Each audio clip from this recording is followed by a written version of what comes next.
Love you ಕಣೆ. ನಿನ್ ಸಂಬಳ ಎಷ್ಟು? 10,000. ನಿನ್ ಸಂಬಳ ನನ್ ಸೋಪ್ ಮತ್ ಶಾಂಪೂಗ್ ಸಾಲಲ್ಲ. ಅಬ್ಬಾ ನೀನ್ ಅಷ್ಟೊಂದ್ ಗಲೀಜಾ? ಗರ್ಲ್ ಫ್ರೆಂಡ್ ಒಂದ್ ಗಿಫ್ಟ್ ಕೊಡ್ಬೇಕು. ಏನ್ ಕೊಡೋದು? ಗೋಲ್ಡ್ ರಿಂಗ್ ಕೊಡು. ಚಿಕ್ಕದಾಯ್ತು, ಏನೋ ದೊಡ್ಡದ್ ಹೇಳು. ಹಾಗಿದ್ರೆ MRF ಟೈರ್ ಕೊಟ್ಬಿಡು. ವಾಹ್ ಗುಂಡ, ಮದುವೆ ಆಗಿ ಇಷ್ಟೊಂದ್ ವರ್ಷ ಆದ್ರೂ ಎಷ್ಟು ಪ್ರೀತಿ ನಿಮ್ಮಿಬ್ರದು. ಅಣ್ಣ ಕೈ ಬಿಟ್ರೆ ಅಂಗಡಿ ಒಳಗಡೆ ಓಡ್ತಾಳೆ, ಅದಕ್ಕೆ ಹಿಡ್ಕೊಂಡಿದ್ದೀನಿ ಅಷ್ಟೇ. ಗುಂಡ ಯಾಕೆ ಸೈಲೆಂಟ್ ಆಗಿದ್ಯಾ? ವೈ? ಅಣ್ಣ ಸಿಂಗಲ್ ಇದ್ದಾಗ ನನ್ ಫೋನ್ ಸೈಲೆಂಟ್ ಇರ್ತಿತ್ತು. ಮದ್ವೆ ಆದ್ಮೇಲೆ ನಾನೇ ಸೈಲೆಂಟ್ ಆಗ್ಬಿಟ್ಟಿದ್ದೀನಿ.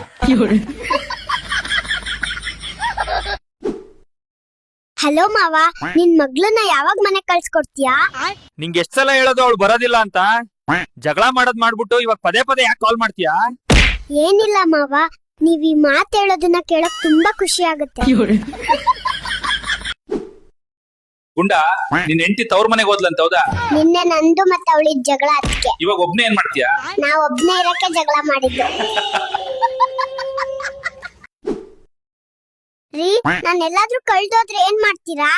ಪೇಪರ್ ನಲ್ಲಿ ಅಡ್ವರ್ಟೈಸ್ಮೆಂಟ್ ಕೊಡ್ತೀನಿ ಕಣೆ. ಅಯ್ಯೋ, ನೀವ್ ಎಷ್ಟು ಒಳ್ಳೆಯವ್ರಿ. ಏನಂತ ಬರೀತೀರಾ? ಯಾರಿಗ್ ಸಿಗ್ತಾಳೋ ಅವ್ರಿಗೆ. ಗುಂಡ, ನಿಂಗೆ ಎಷ್ಟ್ ಮಕ್ಳು? 12 ಆಗಿದೆ ಸರ್, ಈಗ ಪುನಃ ಪ್ರೆಗ್ನೆಂಟ್. ಅಷ್ಟೊಂದ್ ಮಕ್ಳ? ಹೆಂಡತಿನ ಯಾವತ್ತೂ ಕಾಲೊಟ್ಟಲ್ಲಿ ಇಡಲ್ಲ ಅಂತ ಮಾವಂಗ್ ಮಾತ್ ಕೊಟ್ಟಿದ್ದೆ ಸರ್. ಮಾಮ, ಮದ್ವೆ ಜೀವನ ಚೆನ್ನಾಗಿರ್ಬೇಕಂದ್ರೆ ಈ 3 ಮಂತ್ರನ ಹೇಳ್ತಾನೆ ಇರ್ಬೇಕು. ಯಾವ್ದು? ಸರಿ ಕಣೆ, ಸಾರಿ ಕಣೆ, ನಂದೇ ತಪ್ಪು ಕಣೆ. ಮಾವ, ಮನೇಲಿ ಸಿಲಿಂಡರ್ ಖಾಲಿ ಅಂದ್ರಿ. ಹೌದು ಅಳಿ ಅಂದ್ರೆ. ನಮ್ ಮನೇಲಿ ಒಂದಿದೆ, ತಕೊಂಡೋಗಿ. ನಿಮ್ ಮನೇಲಿ ಯಾವ ಸಿಲಿಂಡರ್ ಇರೋದು? HP ನಾ, ಇಂಡೇನಾ? ನಿಮ್ ಮಗ್ಳು ಸರೋಜಾ.